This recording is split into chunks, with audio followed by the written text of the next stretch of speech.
CDC, White House coronavirus advisor Deborah Birx has called on the international COVID-19 vaccine financing vehicle, we know it better as Covax, to consider expanding its financial support to upper middle-income countries such as South Africa that have been hard hit by the coronavirus pandemic.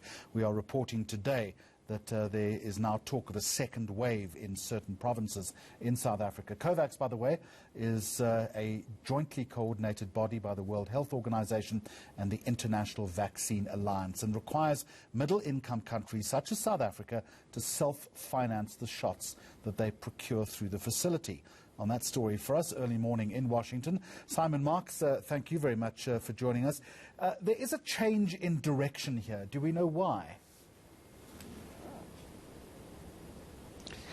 Well, I think there's a change in direction, Jeremy, because the Trump administration and particularly the public health officials advising it know that there's going to be a change in government here in the United States. They also know that the vaccines now are something real, tangible, with both Pfizer and Moderna seeking emergency use authorization here in the United States and, of course, as we've heard, advancing the distribution and delivery of vaccines in other parts of the world. I mean, the irony in all of this, of course, is that it was the Trump administration that pulled America out of the World Health Organization, which, as you've said, plays a pivotal role in Covax. So the idea now that public health officials within the Trump administration, Dr. Deborah Birx being one of the survivors on Donald Trump's coronavirus advisory task force, which has seen a revolving door turn at pretty substantial velocity over the last few weeks, the idea that she's now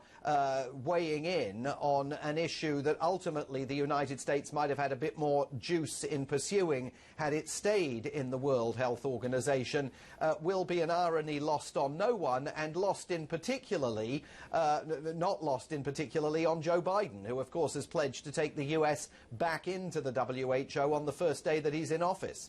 So it's not, of course, a fait accompli. It's not a done deal yet. Covax has still got to consider the request. How long would that take? What would it need to consider?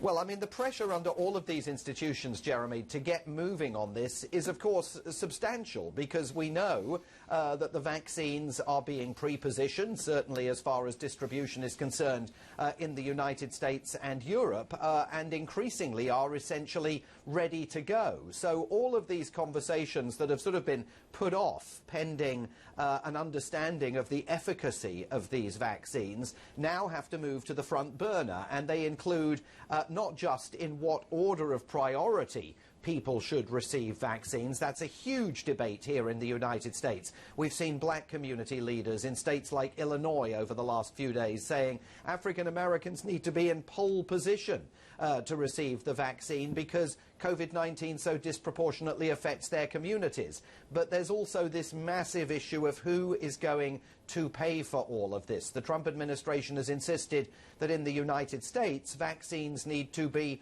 free at the point of delivery to people who receive the jab.